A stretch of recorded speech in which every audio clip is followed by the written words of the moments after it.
Hello and welcome along to the West Yorkshire Football Show. Luton Town 1, Leeds United 1. And we're here to discuss it all. Myself, Stephen Brown, and of course, my right-hand man is Jason Booker as well. If you're watching along, please do smash a like on the video. Get subscribed to the channel. Jason, another demoralising, dismal result for Leeds United. Performance not there. One shot in the second half, I think we had. I'll just come out and say it. I thought after Farke's press conference this week, I feel like I've had the wool pulled over my eyes because I thought it was a chance to refresh, re-energise. I thought we were going to get a positive result today. I thought we were going to get the 3 points. I really thought it was going to be turned around with that goalkeeper switch. Not necessarily the fact that it's a goalkeeper magically we're able to string 5 passes together, but I just thought, it's fresh impetus. It's a bit of confidence. It's something put into the team. And again, I'm just left infuriated and flat after watching that. Honestly, I can't tell you how I felt at full time. I was kind of out and about and I was watching it on my phone and there was a couple of other Leeds fans with me, and the feeling as we tramped back to the car park to get in and drive home, and I'm at a loss. I'm at a loss with this football club. I just can't get my head around how we're going through this again 12 months later. It's worse though. This is worse for me than last year. Last year we were playing catch up. This year we were in the driving seat. A few games ago we beat Sheffield United. We're in the driving seat. 1 win in 6. I mean, it just defies logic. It defies anything. I'm just at a loss with this football team, this football club. I'm so annoyed and upset with it. Honestly, it's the hope that kills you with this football club. It really is. But I'll shut up. Jason, over to you. I mean, how are you feeling full time and what are you thinking now? Yeah, I mean, it's still pretty raw. We're coming on pretty quick. I'm a little bit flat. I'm a little bit fed up. I can't lie. I expected a better performance. The thing that we're really missing at the moment when things have got tough is a clinical edge. And again, today we just didn't have it. Solomon has a gifted chance, or a gift-wrapped chance, should I say, and he doesn't take it, similar to Perot the other week against Portsmouth, similar to other chances that we've had. And when, we're not playing as best, we need to take their moments. And unfortunately, at the moment, we're not. The performances are a worry. I can't lie, they are. They're a real worry. The inability to be able to string a few passes together under pressure, it's just disappeared. I mean, once upon a time, this team were beckoning teams on to press them and popping passes around them. And now that confidence and the composure's gone out the window. I mean, Joe Rodon shanked one into Rose's head after about 90 seconds. And I was like, here we go again. It felt exactly the same as it has done. Tanaka's been miles off it, and he's the kind of linchpin of the midfield. I thought Ampadu was much, much, much better today, much better, especially second half. But, he can't do it on his own. Solomon huffed and he puffed. I thought he was better than he was against Swansea, but still wasteful on the ball. The answer that everybody was hoping for in Nonto in the 10, completely and utterly anonymous. People just need to, just admit that they don't know what they're talking about, unfortunately, because he's shown it. Like, to come on and influence a game as a substitute is completely different. He might as well not have been on the pitch. And it is a bit of an indictment of the I'm going to say of the players. I'm not saying that Farke's, is void of any responsibility, and we'll come to that. But it's a damning indictment on them, on the players. This is that Patrick Bamford's coming onto the pitch and looking like the best player on the pitch.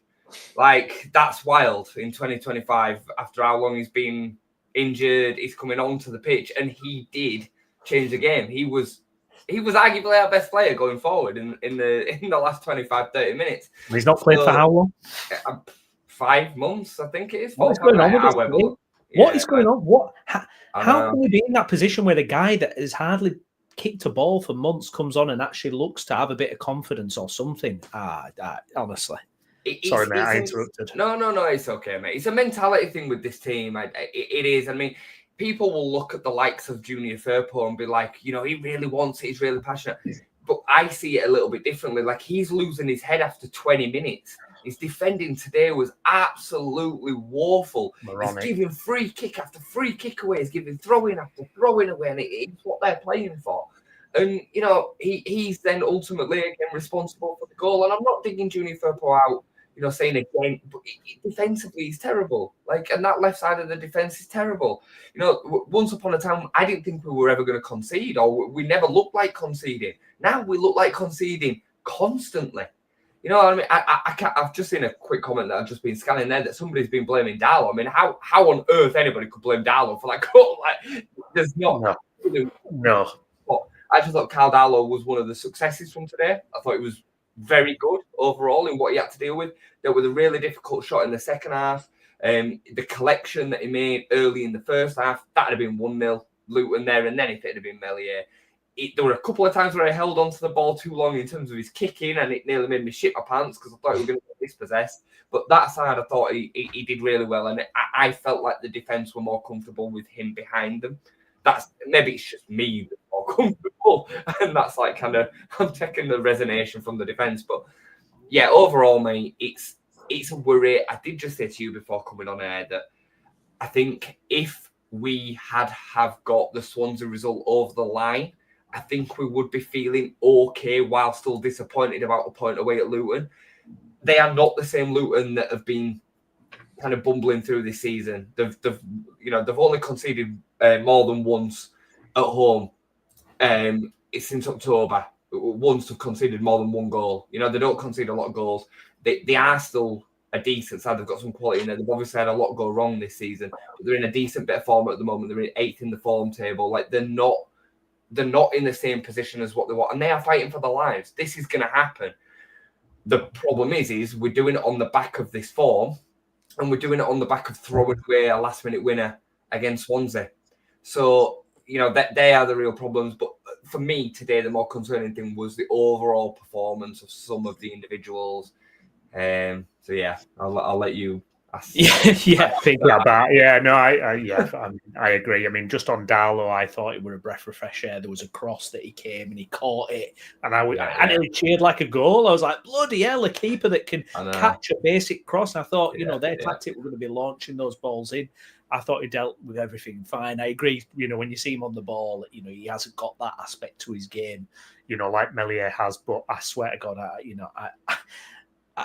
Darlow starts for the rest of the season. It's a no-brainer. Anyone blaming him for today's goal is miles off, in my estimation.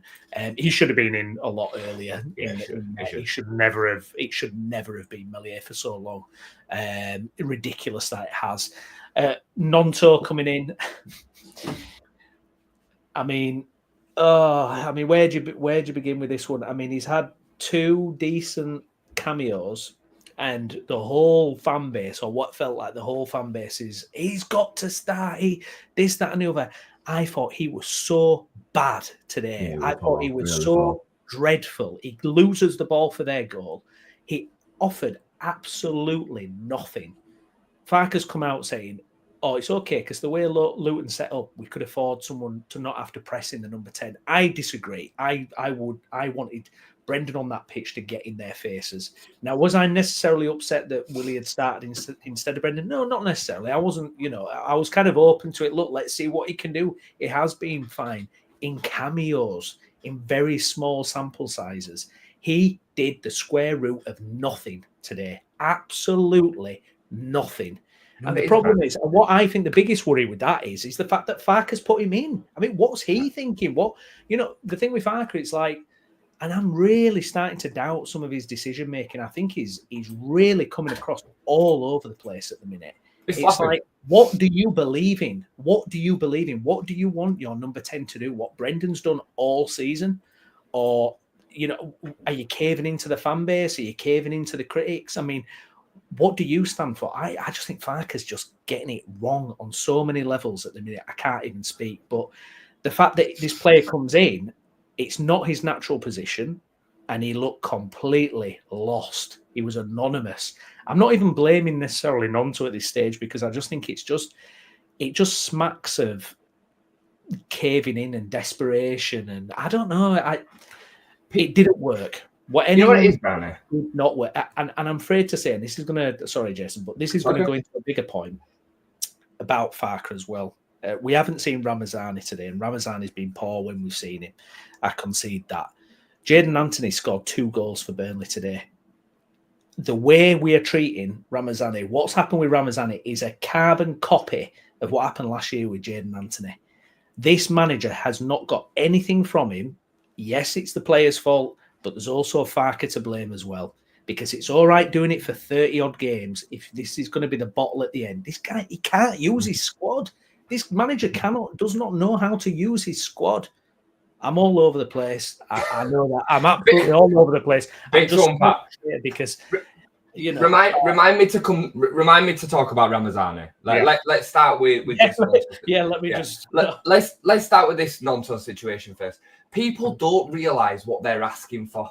That's the problem. What they do, and they do this all the time. This won't just be a Leeds thing, but somebody's playing. They're the starting, member of the team, and the nice, easy solution for a fan is to just say, put him in there.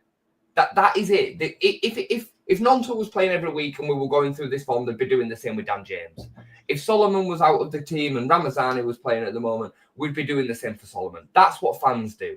Yeah. They don't understand what they're actually asking for a lot of the time. The facts are is Brendan Aronson has been doing a lot of unselfish work that goes missing for most of the fan base because they don't watch the game. They just see the ball move and it ends up in the back of the net. When Brendan's not on the pitch. I can't stress it enough. And people will come at me in the chat right now, probably. They come to me on social media about it. They don't understand what they're talking about. And the facts are, Luton go long, fine. Would we need a pressing number 10 quite as much as what we would do in some other games? Danny Facker might be somewhat right in that. However, in my opinion, I agree with you. Brendan puts that pressure on today. The distribution of them passes is less. The accuracy of them passes is less. And we win the ball back more often. It's as simple as that. It's not rocket science. And the facts are is Willie Nonto doesn't play the number 10. It's okay coming on at half-time away at QPR when they're sat deep and he's picking the ball up in different areas. He's not that kind of player. He gives the ball away so often. His distribution is extremely poor in tight spaces. People want to pretend like it's not, but it is. It's just as simple as that. It's a fact. So for me, that is a change that should never have happened. And I am absolutely, people are going to go mad. And I wish I wasn't going to have to say this, but I am begging, I am pleading that Patrick Bamford is fit enough to start games and Pirro can go in there as a different option to Brendan Aronson. If you don't want to play Brendan Aronson there, fine, but then play somebody with the smarts of Joe Pirro that can link the play in that area of the pitch, hit a strike from distance. That's the position I'm in, and I wish I didn't have to. I wish I didn't have to say I want Patrick Bamford to start games for Leeds United in 2025, but that's where it's at. That is where it's at. Nonto's best position is left wing, coming on the inside. That's it. That's his best position. I've just seen the comment about form. Brendan Aronson, people, this really annoys me. People correlate GNA to form. That's what they do. They correlate. Is the column for GNA going up? Yes, play it in form. That's it. It doesn't matter about the performance. The performance is irrelevant if they're not scoring and assisting. And it drives me insane. Yeah. Like, Brendan Aronson is in there for way more than the GNA. And I made this point about the Swansea goal. Did the Swansea goal make any difference to the way that you then analyse what he then did or didn't do? He didn't just all of a sudden have a good game because he scored a goal. It made no difference. So I'm just like, I'm pleading with people to start understanding what they're arguing about because they're flapping all over the place. Nonto should not be starting games for us in the number 10. He can come on and impact games in the number 10. That's different. He shouldn't be starting games there. He should not be starting games there. What was the other point? What before Ramazani? Ramazani. Oh, I thought you made another point in between. Probably. Anyway, let me come to Ramazani. Probably. Ramazani has been woeful since coming back from injury. Now, I can accept there's a certain amount of man management that is involved in then reintegrating him back into the side, getting the best out of him and all the rest of it. But I don't believe that can then apply to Ramazani, but then not to others. You know, people are saying that Nonto's coming on and affecting games and he deserves to start. Is that down to Nonto, or is it down to the management, or is it down to a combination? I'd like to believe it's down to a combination of Farkas, my management, him getting the best out of him, giving him the opportunity, Nonto's taking his opportunity, and then he gets to start, right? So then does the same not apply to Ramazani? And also, like, some players react differently to different managers. That is just the way that it is. So you can't make everybody happy. You can't, you know what I mean? Like, no manager would be able to come in and get the best out of everybody that came in. You know, Bielsa didn't get the best out of every player that he ever had. You know, there were plenty of players that came and went that you know, we thought would have been a little bit more of. You know, I look back to Neil Warnock and Ross Barkley being in the Leeds team, barely ever played. Like, these things happen. So it's on Ramazani to make the difference when he comes on, and he has had chances. He didn't get the chance today, I purely believe, because of what he did at the end of the Swansea game when he gave the ball away. And you know what? If Daniel Farker is that, like, if that's his standards, I don't think that's a bad thing. You know, he gave the opportunity today to Isaac Schmidt, who everybody else has just been screaming for months, but now he gets the opportunity over Ramazani, and it's the wrong call. So I'm just not buying fully into this. It's Daniel Farker's fault and Ramazani. Daniel Farker's got loads to answer for, and I do think we can break that down. But I don't feel in my gut instinct doesn't tell me that Ramazani is actually on Farker. It feels like it's on Ramazani. Do you know what I was frustrated with today, Jason? And a couple of people are watching it with as well. And we're watching then. It's just one pace all the time, this second half. And I'm kind of lost between, you know, managers these days. It's all about plan A. Make plan A work better. Yeah. Managers stick rigidly to the belief and the formations and everything like that. But I'm just watching it and I'm just like, I'm crying out for us to shake it up and mix it up and do something different. It was just so one-paced. The 8 minutes added on. I mean, it's just people fanning around with it at the back. I'm like, for God's sake, get the ball forward. Like, we need a goal. And it's like, I get it, you know, it's this kind of one-paced and we always stick to the same this and the same that. And yes, you're up against a physical team, but I'm like, my God, is football so robotic these days that we can't even put a different player in a different position? I mean, it's infuriating. I think you've got 2 points here. I think you've got 2 points. I think Daniel Farker is way too rigid. Again, if I'm going to hark it back to Bielsa, I think he was too rigid too. I know everything comes back to the comparison, but you know, the great managers they tend to stick to doing planning better, don't they? And I don't fully agree with it, but you know, for some of the best, it's worked over the years. So who are we to say different? One thing I will say though, Brownie, and I've got to disagree with you slightly, I actually do think we changed tactics when Bamford came on. If you think about the last 25-30 minutes of that game, it was very direct. It was try and get the ball to Bamford, try and get flick-ons, try and get him to hold it up. And I thought he did a great job. I mean, the tackle on Schmidt was brilliant from the Luton defender. Like, he really did. That were a goal. Schmidt were either going to tuck that in or square it. Built up through Bamford, long into him. There were one where he took it down on his chest and just didn't get the shot off. He then had the chance that he had as well. So I kind of disagree. I did think that we changed the style and how direct we actually went in that second half. The problem is we haven't got the personnel to really do it that well.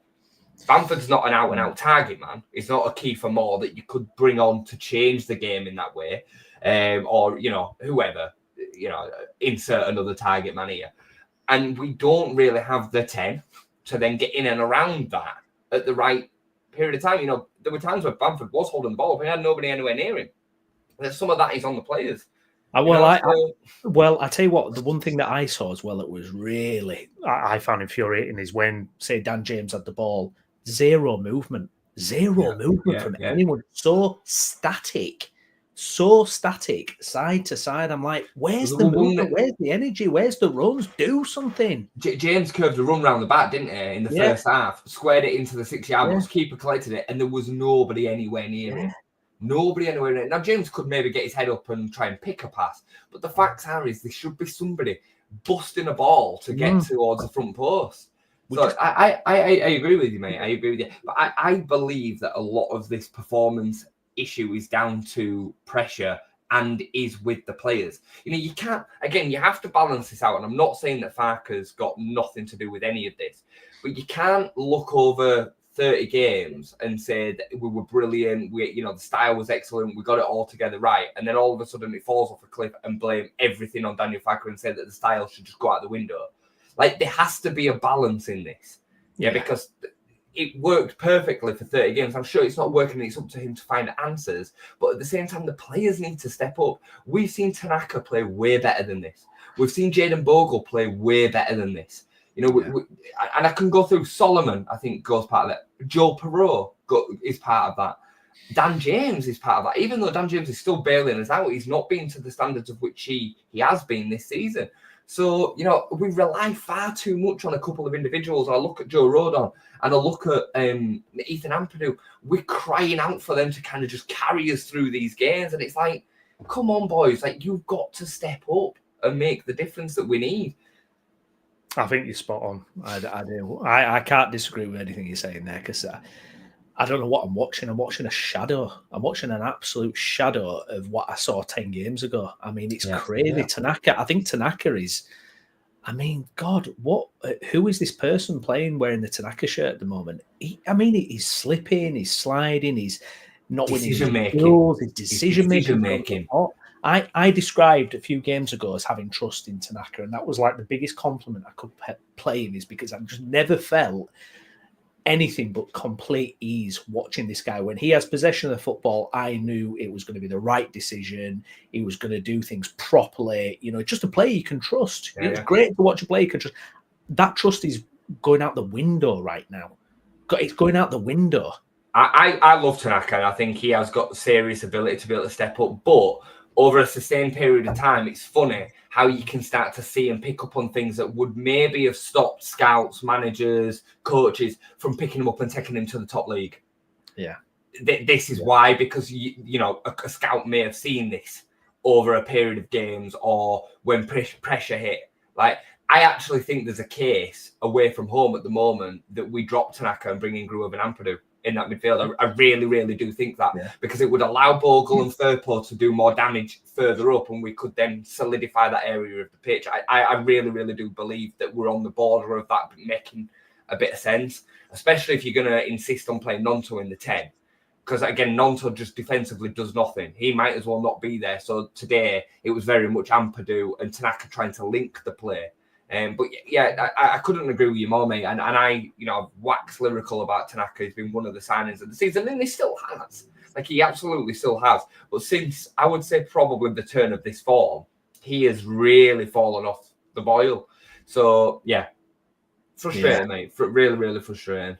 Yeah, Bogle, I think, Peru as well. It's just, the problem I'm seeing at the minute, Jason, is nothing just seems to be going in our favour. We're not getting the lucky breaks. The referees are crap. There's the Leeds United history against us. The players are out of form. The manager seems to be second guessing left, right, and centre. And it's so difficult to see how this flips. I mean, if it wasn't for this Oxford Sheffield United score, I'm not even looking. I'm not even looking. I can't even. Because I was close, I texted in the group saying the automatics are done, and that's literally at full time. That is how I felt. I felt it was done. My head was so down with this. I was like, it is done, and it's like I don't see how we turn all this around, Jez. I don't see how we suddenly win games now. I don't see it clicking for us. I really, really don't see how these players all of a sudden click in and start motoring. I think we're relying on someone else to collapse. I really think we're relying on another team to collapse as well, because I don't see where the inspiration's coming from in this team, and I just see the same. I don't see it. I don't see how we get out of this now, because there's nothing to me from watching these past 6 games saying why, when the pressure is even more ramped up going forward, are we going to do better? We're already proving we can't handle the pressure. We proved last year we can't handle the pressure. Why is it all of a sudden going to change now? I don't see it. I don't. I'm just going to disagree with you slightly in that even though I thought the performance today was poor, I do think that there's a few mitigating circumstances to the style. Again, Luton are probably one of the most ready-made teams to play us, especially away from home in terms of the physical presence and all the rest of it. Now, it's not quite clicking at the moment, but over the last 6 games, we've still been in and around winning them all, Brownie. Like we have to have like Portsmouth. We should have won that game. We should, and that's a difficult place to go. The Fratton Park's always been tricky. Like we should have won that game. Swansea, even though we played terribly, we were 20 seconds away from winning it, and it was down to 2 calamitous goalkeeper errors. You know what I mean? West Brom, I think you can kind of just take or leave a point. I don't think that's a bad point. You know what I mean? And then again today, like, what I'm trying to get at is it hasn't hit the point of the QPR 4-0 last season. The form that we were on and the way that we were playing and the way that the games fell this time last season, I think outside of the fact that we're getting similar results, I don't think it feels the same. Now, I could be wrong. Maybe I'm just deluding myself, and maybe you can tell me that I'm deluding myself. But I don't think... I remember the way that them games were going last season when we were getting tonked by QPR and I forget the Blackburn result at home as an example. Like, I don't think it feels like we're there yet. And it just takes one performance to click this back in. It depends on how much you look at it being off. If we were at 110% before and we're now at 95, if we can get it back to 100, we can start winning these games again. So we have to try and play through this form. I think Farke really needs to hold his nerve and stick to what works. I really do. I totally can buy into you. And I know we've both mentioned this in passing and back and forward in messages. Like, I feel like Farke's playing to the crowd. I think Farke's listening too much. Now, Darlow needed to come in, but these other changes, a couple of these other situations, like, worry me a little bit. I think Brendan, as an example, should have been sticking to it. I think the other week when he started Rothwell over Gruev was the wrong call, and I think he made that because of the noise. Yeah. So I think that's where it... And I think Ramazani, as an example, is probably a good example of that. Like, I don't think he's going to cave on that one. But yeah, mate, I'm just trying to keep my head positive because I've been so positive all season. I feel like my head's going to fall off if I'm not careful. Yeah, I feel with the form that we're there. I feel we're in the bad place form-wise. That's just my gut instinct is that is where we're at, and that's how quick. I'm just actually scanning last year's kind of results, March, kind of April time, and it's amazing. I mean, losing to Coventry, we lost to Coventry, we lost to Blackburn, lost to QPR, and yeah, I agree. We're not losing games. I mean, what is it? One game we've lost, but I just think there's a lack of inspiration. There's a lack of belief. We look a shadow of ourselves. I think things coming out from Farke are borderline delusional. He doesn't, for me, seem to be able to get us through this period at the moment. I don't know. I really just think we're in the bad place, and I'm really gutted today because I really thought we were going to turn it around today. I really thought today was going to be the moment to turn it around, but I'm looking at those games now. We're playing an informed Middlesbrough away on Tuesday night. I mean, that's this thing. They're going to come out. I wish people stop saying we got the easiest fixtures. There are no easy fixtures. The last 11 games, there are no easy fixtures. It's for us in this form. Every bloody game is a nightmare for us. I mean, Middlesbrough away, nightmare. 12:30 kickoff. I mean, I know you refuse to buy into this 12:30 thing, but again, another 12:31 today. But what can you say about it, Jason? When you look at what is it, 2 wins out of 14 or something like that? I mean, it's madness, absolute madness. Oxford, who I think are nearly home and hosed against Sheffield United. I mean, I don't know. I just look at it and think, it's. I don't know what we're going to do. I've got to admit. I mean, if that result stays the same today with Oxford and Sheffield United, maybe it'll feel a little bit better. But the thing is, Brownie, right? The fact that regardless of what happens in the last couple of minutes in Oxford, Sheffield United, that result at 94 minutes or whatever we're at now, 96 minutes, shows you what can happen at this stage of the season. Nobody would have backed Oxford to beat Sheffield United today. Nobody. But, them results can happen because they're fighting for the lives. As Luton have picked up a point at Ellen Road, that their pressure and intensity ramps up, and they've just got that extra 10%.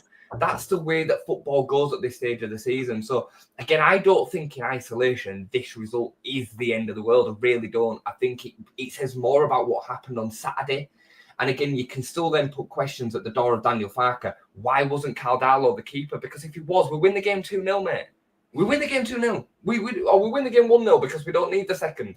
Yeah, that is the reality of the situation. And you can put that at the floor, at the feet of Daniel Farke. You absolutely can. So, I just think we need to keep his heads. This is going to go to the wire. Unfortunately, I thought we'd be home and hose. I thought this season would be different. 6 games ago when this form turned, I never saw this situation that we find ourselves in. But alas, here we are, mate. Yeah, and I mean it's pointless saying it because we might not even get there. But he can't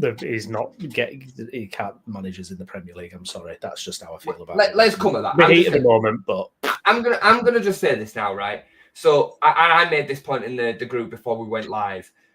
So is today, now that Sheffield United have lost, right? We've actually gained a point on Sheffield United today. So could we argue that it was actually better than us winning and them winning? And I know that it would have kept Burnley in third. But Burnley and Sheffield United have got to play each other, right? You could argue that this is a point gained.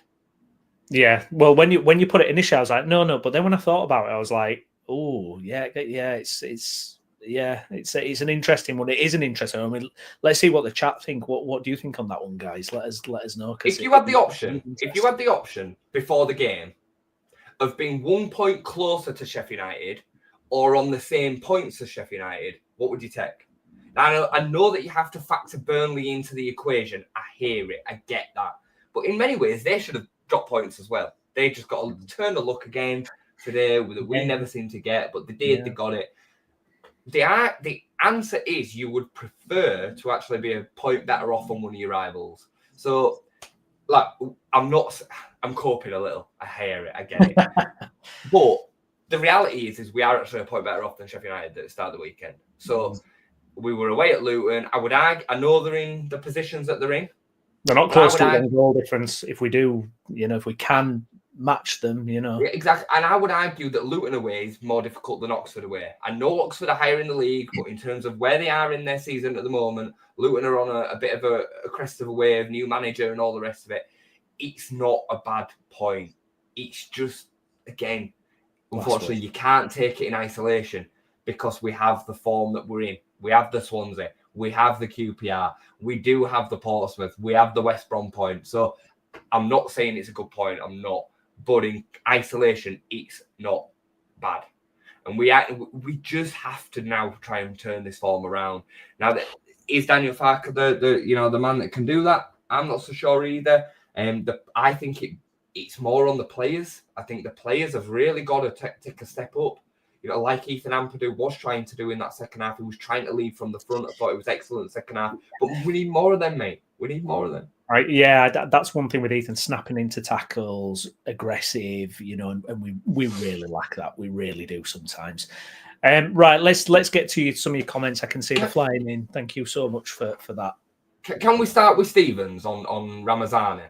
Because, Stephen, you're speaking as if the manager and the coaching staff and the players only appear on game day. They're in the training ground every single day together. We have no idea of the reaction that Ramazani will have had on Monday at Thorpe Arch when Daniel Farke probably had a word with him and said, look, Largy, you can't be doing this. We all saw what he did, but people just want to kind of ignore it for some reason. If he's flown off the handle and been like, look, I'm trying to, I don't know, or whatever the reaction might be, that's then the determining factor on then whether he then deserves to play. And that makes a part of whether a footballer deserves to play. It's not just all about what he does in game day, which coincides with Ramazani, that he's done nothing. He's done nothing for months, mate. He's started games and he's come on and he's not affected games. He has been nowhere near the player that he was in them 3 or 4 games before he got injured. So this is on him. And I'm happy to, cuss Farke out as much as possible, but it's on Ramazani. It's not on Daniel Farke. Good stuff. Right, let's have a look through then. Thanks for your comments, guys. Tom, Deja Vu, what has happened? 7 points from a possible 18 in our last 6 games. I mean, it's just tragic, isn't it, really? We could have absolutely already done it. Gavin, clearly a weak mentality. And then Tom again, pure weak mentality. The shirt is too heavy for many of these players. I do agree with both of them points. Yeah, that Solomon miss and Skip. I find it insane there are fans blaming Darlow for that goal. Firpo also had 3 players in the box to deal with. Let's have a look. And Skip, even if we get promoted, I wouldn't trust many of these players in the Premier League. Andy, not a Bamford fan, but look more of a threat going forward. He did a lot more than Piru. Gavi and Piru goals have dried up big time. Let's have a look. Ishtar, Burnley by Edwards, Sheffield United by, and Leeds put Bamford on. Geez, we haven't learned anything in 3 years. I mean, listen, if we don't go up, there's going to be an absolute inquest. Everything is going to be poured over, especially probably that January transfer window where rivals made moves we didn't, and we've discussed the merits of that and how difficult it is, and you'd be convincing players to join when they were probably going to sit on the bench, and then that leads to the debate: does Farke know how to use a squad? I mean, it's just you just honestly do your head in going round in circles, I tell you. Let's have a look here. Gavin, we offered 30 million for Hamer, but no more than wasted 10 million on Ramazani instead of 18 million on Hamer. You don't know any of that, Gavin. You don't. You don't know that they'd have accepted 18 million. Like, that's just pure paper talk, Twitter bullshit, social media. You're just getting led into by what people want you to believe. Like, I'm sure there would have been a figure where it'd have been acceptable for Sheffield United, but I think it'd have been a lot more than 18 million. I think they paid 15 million for him anyway. The last team that they would have wanted to deal with would have been Leeds United. I think you just wanting to kind of read into the narrative if you believe everything that you read on socials. Nobody knows them kind of details. They just don't. Inner workings. Liam, Tanaka gone off the boil just as Rothwell injured for 3 weeks. Skip, best squad in the league, yet we're now relying on other teams. And Stephen, we ended up playing their game, hitting it in the air all the time. Farke has blown Ramazani in the aftermath, I've heard. I don't think he really did. I think he just explained why he weren't playing. And I think that's fair. I mean, what do you want him to do? Do you want him to just lie, or do you want him to just go down the PR protected route and just say, for this particular instance, it was right for Isaac Schmidt to play? Like, I don't know, like, whatever PR line that you want him to take. At least he was actually a bit honest. And Gav, you're allowed your opinions, but don't state something as fact. Like, you can say it's your opinion that we went for Hamer. I think it was well publicised that we went for Hamer, but you're specifying fees that we should have gone for, that we didn't go for, that we did go for. Like, you don't know any of that. So that's not an opinion. That's just, you know what I mean? Right? It's not the reality. Well, I mean, the Ramazani thing, I mean, that is going to be one of the question marks of the season, really. And I totally take your point where you're saying, the player has shown nothing, and, Farke looks at him all week, and there's got to be something there. I just think it's such a shame that a player so talented, and, when we saw that player earlier at the start of the season, we thought, God, this guy is going to lead it. He's going to be the Gio Rutter of this season. He looked absolutely like, he was going to be the man. For it to work out the way it has, I mean, I'm just left scratching my head and thinking what could have been. I mean, look, we've had Solomon and James who have done absolutely amazing. I mean, James, at the moment, he's my player of the season for Leeds so far, 100%.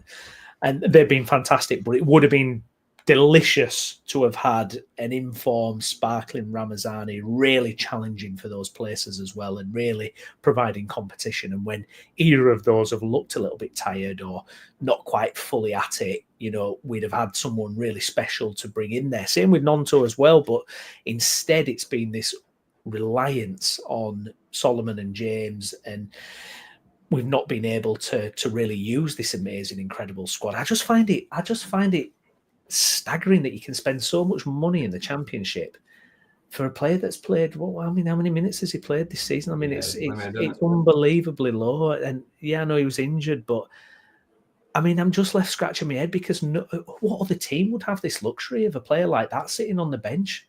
I just don't. I mean, I find it absolutely staggering. And look,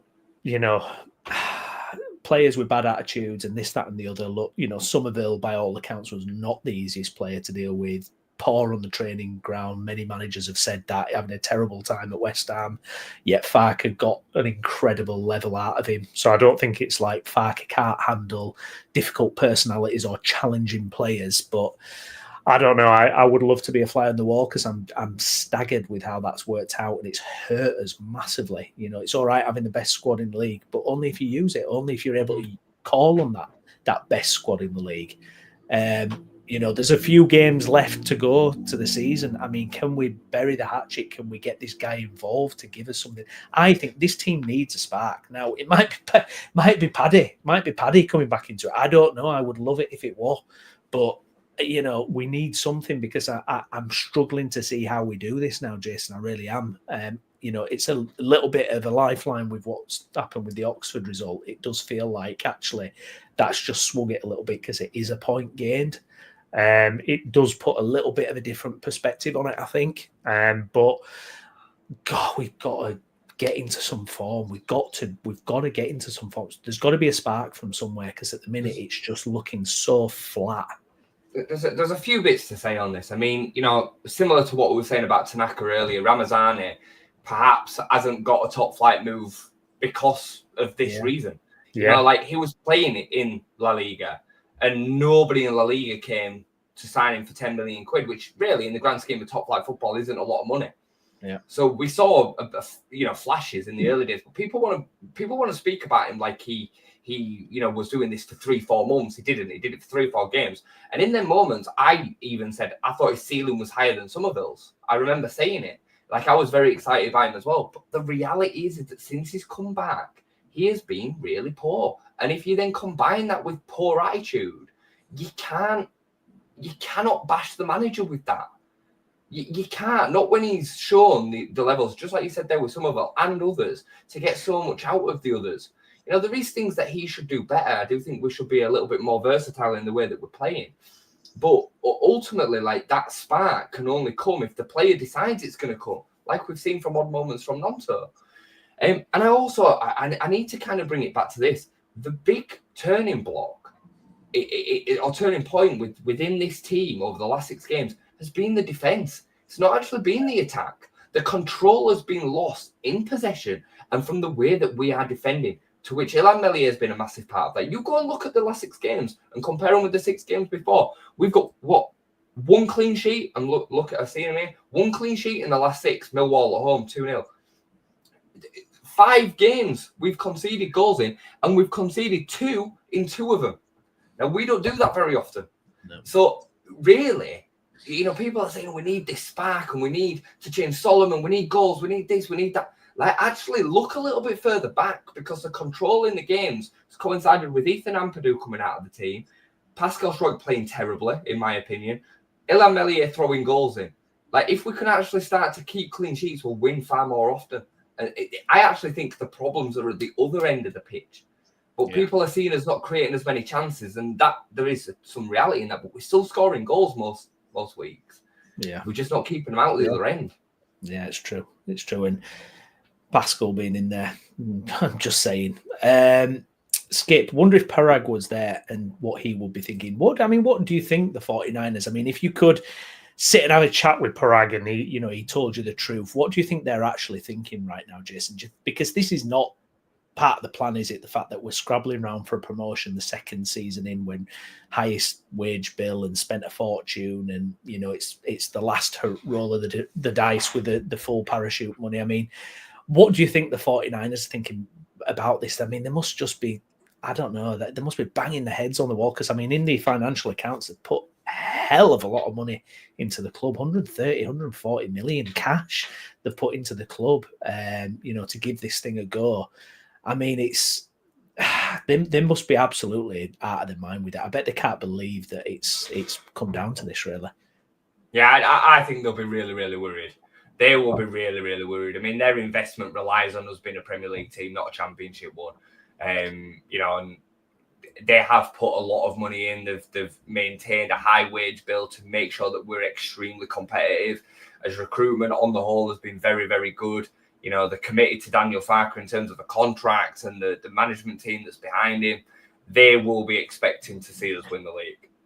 So, they'll be worried. And if we don't go up, whether that is automatic, playoffs, whatever, I would imagine that on the day after it's confirmed, Farke would be gone. I just can't believe there'd be a world in which that wouldn't be the case, and then we would be on a rebuild job. And I don't even want to get into that now, because the way that the land would look in and amongst that wouldn't be nice. We should all want Daniel Farke to succeed, because it means that Leeds United succeeds, and then we'll deal with the Premier League when we get there. I don't really even entertain into these conversations of which players would be good enough. Would Farke be right or wrong? Like the rest of it, I don't care right now, because it doesn't matter. It's a million miles away, isn't it? Yeah, it's irrelevant until we get it sorted. I still, I will just hark back to the fact that Burnley are a more established Premier League club than us. Sheffield United are even a more established Premier League club than us. And both of them have got massive wage bills as well, and some fantastic players. And neither of them are running away with the league either. Yeah, now I do think that we've got the best team in the division. I think Burnley fans would say that they have, and I think Sheffield United fans would say that they have. I would argue that at this stage of the season, Sheffield United and Burnley's squad is a little bit stronger than ours. And we are still now 82, 83, and 84, right? I think that's how it stands. Yeah. So, and they've got to play each other. So it is still in Daniel Farke and Leeds United's hands. And he has to, and the players have to, find a way to make sure that they come out on top, like Ipswich did last year. Because, at this stage of the season, it's not all down to attributes and quality. It's more down to an ear and holding your nerve when it gets tough. Yeah. So, absolutely. Simon, the blame culture in football never ceases to amaze me. Just get behind the players for the final 6 games and see where it takes us. If it's the playoffs, then so be it. If not, then happy days. I'm not sure where to. Nobody's forcing you to watch, Simon. To be honest, no one's forcing you on the social media channels. I get your point. Look. We know there's a lot of hyperbole out there. It's passion. We care. Yeah. We do care. It's not happy days for me if we don't. It's just, it's not. In the football world, it's not happy days at all. This is going to sound very much like I'm trying to super fan you here. And I promise you that that's not the case. But it matters more to some people than others. Some people can go about their day after a drop in points, a loss, whatever, another mundane season, whatever. We can't, because of the way that it matters to us. I'm sorry, that is just the reality. And I you know what? I hold no axe to grind to anybody that can just go about the day and football doesn't matter that much to them. But to me, Leeds United means not everything, but nearly. It means a hell of a lot to me. It will ruin my week now until Tuesday. I got Disneyland tomorrow, and I'm going to have to make sure that I sweep it off because I'll piss the whole family off. It's true. And then Tuesday night comes and I've already kind of made my bed that I'm not going to see any of the game. And I'm already thinking, I wonder if I can see a bit of it because it'll play on my mind. You know what I mean? This is how it works. So yeah, I'm not going to make any apologies whatsoever for the fact that we then have back and forward. Neither is it ever personal with anybody in the chat. I might disagree. They might disagree with me, but it's not personal. And we all ultimately want the same thing, which is for Leeds United to be successful. So. Absolutely. Kevin, we've not seen you for a while. Welcome along, mate. Farke, don't know what to do with a multi-talented squad. I do think he's really annoying in the fact that he doesn't rotate more. like between some of these, like, we've said that a long time as well, haven't we? Jesus, how many times did we say last season about it? I'm happy to defend him to a point with Ramazani, but I also understand from a young player's point of view that's come over, you know, given up a life in Spain to come over and play for Leeds United, that when he's not playing or not even starting games ever, like, it must be difficult for him to then keep a mature level. He's a young lad. So I do see both sides of it. And I just wish, like, you know, when we came back from international break, or we've seen it before the international break, Hamer sat on the bench. The lad from Coventry, I always forget his name. The number 10, not been playing. You know, like, he's brought Ryan Brewster back in. Like, he's able to change around his squad, and Burnley are the same. So I do find that frustrating. I do think there's many ways to skin a cat, and my hero in Marcelo Bielsa was very similar. He wouldn't change them either. Like, he played the same 11 week in, week out. Jack Harrison would still be there. Elder Costa would still be there. Bamford would start regardless of what people said about Nketiah. Liam Cooper would start. Like, we've seen this script before, guys. So I'm not saying that there is a right or wrong, but at times I do wish there'd be a little bit more flexibility between the start. Undoubtedly. And that'll be one of the points that I will, you know, criticize him for. And if this doesn't work out, I look at that, because I really, truly think he's completely missed it. Because you're absolutely right. Sheffield United, Burnley, you know, just a slight bit of rotation here and there, you know, just, you know, after the international break, well, Gruev's been sat on his ass for 2 weeks. Let's maybe play Gruev, who's fresh. Maybe give Tanaka a rest. Maybe don't play Ampadu 2 weeks after he's come back from a long-term injury. You know, it's like, you know, it winds me up. It really winds me up. I just think he could have used players. And look, doesn't have to be perfect. Rest, you know, when Dan James has been absolutely run his blood to water and he's looked absolutely knackered. Listen, we ain't won these games anyway. What matter would it have been if we'd have just maybe put some, you know, just given another player a chance? The thing with Farke feels is that he kind of experiments a little bit with his team at the start of the season. You know, he's willing to kind of drop players in, and then he settles on something, and then it's like a bloody rock hard stone that, you know, nothing else can happen to this stone. We can't do anything, we can't change anything. It's got to be the same. You know, you're playing two times a week, month and month, and you got internationals, and I think he could have done a lot more on that front. I really do. And I think you're right as well. You know, you're dealing with young lads. I mean, it's like Matteo Joseph, who I can't believe how far this lad has fallen away. The fact that he doesn't even make the squad. Was he injured or whatever? Apparently he had illness. I don't know. And he said he wouldn't have made it anyway, apparently. But the thing is, it's like he has fallen off a cliff. But there was a time when he was the starting man. You know, and could he have had a bit more game time? He's a mile off. He looks a mile off, but it's like, does it make it worse the less they play? I don't know. I just wish he would have used his squad a bit more. If you've got a really good squad, use it. It's not that hard. A couple of things I want to say just before we probably end up wrapping up, right? We could see a bit of a silver lining in an injury today in Pascal Struijk, and maybe I have got an agenda at this point. I don't even care anymore. Like, I don't rate him. I actually think he's terrible. I think the more and more I watch him, I just think he's so poor. Him getting injured today, and I'm not even saying that Verber's the solution. Maybe it's Ampadu in there and we do whatever we need to do in the midfield to make it up. But I actually do think that could be a massive, massive saving grace. I really, really do. I believe in it that strongly. And Leicester lost a 17-point lead to third and ended up outside of the automatic places this time last year, and then got the form back together when they needed it most to turn it around to take top spot quite comfortably in the end. I'm not saying that we're Leicester, but maybe we can do the same. You know, Gav's just said it there. Win at Borough, momentum changes, and that is true. We're one win away from spinning this back around 360 and it being back in our hands.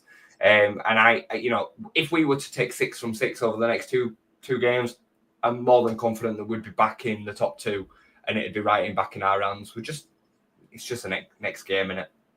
Yeah, I think the Struijk point. I was just looking through the fixtures now. He came in for the Sheffield United game. Yes, he scored 2 against Sunderland, but that was as a sub. he started against Sheffield United. What's our form been since that win? Well, we won that game, and then the form started. That the Sheffield United result was the last one. No content. I don't see any content creators or anyone adding 2 + 2 = 4. Because they can't accept it. They can't accept it. People are so married to the idea that Pascal Struijk's this really, really good centre-back, and he's just not. If you watch him and isolate his performance, he's a really, really poor defender. His distribution's bang average. He's decent in the air. I think he wins a fair amount of headers, which is fine, but a centre-back should. Joe Rodon spends most of his game mopping him up. I'm telling you he does. He spends most of his game mopping up. And Joe Rodon has a lot to do back there because he has 2 attacking fullbacks either side of him in Firpo and Bogle. And then he has Pascal Struijk, who's a constant bomb scare. I mean, there was one that Pascal passed back to Caldalo and it nearly didn't get there. And I'm like, he's just a ticking time bomb. I'm telling you. And he's always the player that's out of position. He's always chasing after the ball. There was one point where Joe Rodon and Pascal Struijk were together at right back. And I'm like, what are you doing, Pascal? He'd come all the way from his position, all the way over. He's just a bang average Championship centre-back. He would not look out of place playing for Preston. I'm telling you, he wouldn't. I 100% agree.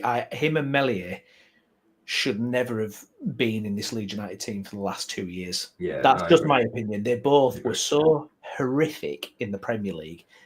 Their confidence was shot to pieces. I accept that. They were absolutely terrible. I guarantee you there'll be Leeds United fans, if we get promoted, who have Pascal as the starting centre-back. Yeah, there ain't a chance. It'd be one of the first out. They've got a mental illness if they think that. Because this guy is absolutely horrific. The amount of times I watch him today, get the ball in the corner, bit of space and time, and put us in danger with his pass out. I'm like, oh my God, I thought you were meant to be this ball playing centre-back, and you're just so bang average. Like, I can't. I actually think his distribution is the biggest myth in this team. I think it's the biggest myth in this team. He is a woeful ball playing centre back. Joe Rodon is miles better at distributing the ball out from the back. Literally level. There's an odd one that Pascal will play over the top and it'll drop into that half space and Solomon will get to it. But there are few and far between. Right, I want everybody who's watching along now, I want you to drop a comment. What do you think of Pascal Struijk? Because for me, it's like the secret nobody talks about. I never see any analysis of it. I never see anyone commenting on it or anything. And I'm sick to death of it because you just look at the form, just look at the results, and it tells you everything you need to know. Right. And I agree with you. What's happened at the back is doing the damage. It's absolutely doing the damage. We've got rid of one problem, get rid of the other, get Ampadu in the back, get Gruev on, whatever. But yeah, just shore it up because it's just not working. He's not working. He's not a good defender. He's been a disaster for 3 years. Get him out. Just get him out. Right. Honestly, there's no time for this stupid sentimentality and players in the spotlight. Mark, he's a liability for me. Yeah, absolutely. It's clear. He's a clear liability. He absolutely is. Come on, everyone. I want to hear what your opinions are on Pascal Struijk. Get it in. Jason, we've obviously, we've gained a point on Sheffield United now, and I can see a little bit more positivity on socials. I've got to say, when I'm looking through, I do feel a little bit better. I'm getting a couple of WhatsApp from people now saying, it might be the get out of jail free card a little bit. Do you, hand on heart, and not just heart, but brain as well, from what you see from these players, the manager, the mentality, are we going to get ourselves out of this rut? Do you think we will actually get ourselves out of this rut? Hand on heart at the minute, I don't think we will. I'm finding it really, really hard to stay positive. I can't lie. If I had to put my house on it, I would probably say no. I would probably say it. But look, this is fluid and things change day to day, don't they? Or game to game, more poignantly. If we turn up on Tuesday and beat Middlesbrough, I'll feel differently about it. And then you'd have a bit more confidence again. But up to press, based on what we are seeing and what we've got, it's impossible to have that confidence, mate. Because Burnley and up to today, Sheffield United have been just doing what they need to do to win. However, you now are seeing Burnley only just got over the line by Coventry throwing away the game, and Sheffield United got to Oxford and lose. You know, we didn't lose today. So, but yeah, I'm going around the houses. To answer your question, right now, I don't, because I'm seeing the same problems from the players game in, game out. I do think another couple of changes within the system would probably benefit us. I can't believe I'm saying it. Patrick bloody Bamford, man. Like, if it's all... I thought we were great today, mate. I thought it was really good. I thought it was really, really good. Well, I've got to say, I thought people were overly harsh on him last season because when he came in, we improved last season. Yeah, we did. Forgotten about. He also got our goal of the season, obviously, as well. Yeah, an incredible goal. Talented player, but I know there's a lot of issues around Pat. Yeah, Kevin pretty much sums it here. Strike is dog shit and should not be vice captain. I hate that this vice captain. I totally agree. Shouldn't be vice captain. Mark, I think we need the lesson to be hammered in before the club owners realise they need to make brave decisions and stop hoping things will get better. And Gavin, we need to up the pressure on the Blunts, knowing that Burnley game is looming. Yeah, it's going to be fascinating to see. Jason, Middlesbrough, Tuesday. You won't be available for a post-match because you will be on Big Thunder Mountain or something like that.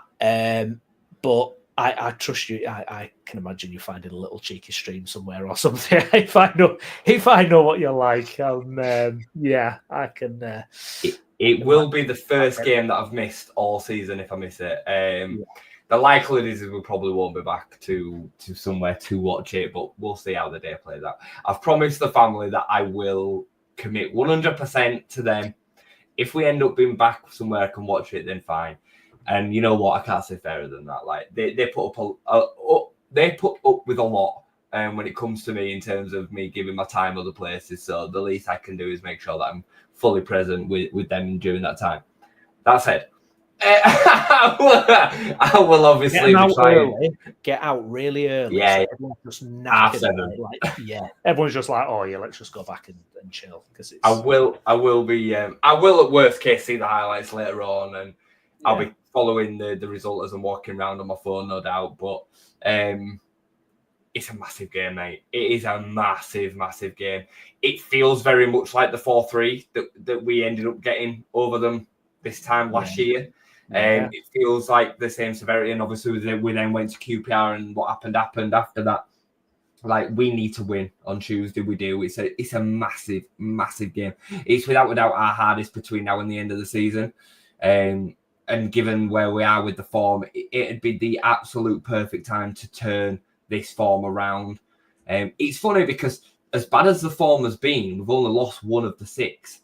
We've actually brought ourselves in line with the form that Burnley have been having over the season in terms of drawing too many games. And me and you both said several times it would be the draws that cost them. And it did look like that would be the case. The difference is they've turned the draws into wins.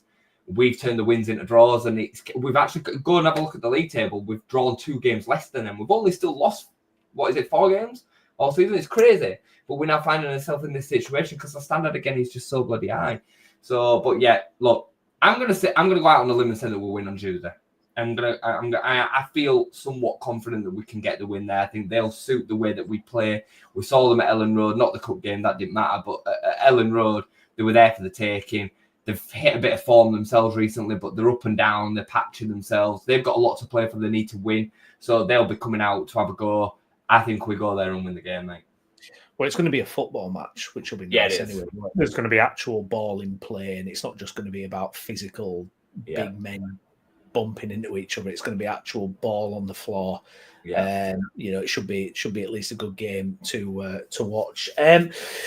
I'll be back in some form Tuesday night. I don't know if it'll be a live review or just jumping on to give some quick thoughts or a pre-recorded type thing, but we will have our opinion out there, and myself and Jason will catch up later next week, looking ahead towards the next game. Well, thank you very much, everyone, for getting involved in the stream today. Although initial disappointment, we have gained on Sheffield United. There is a positive there. we're still well within it.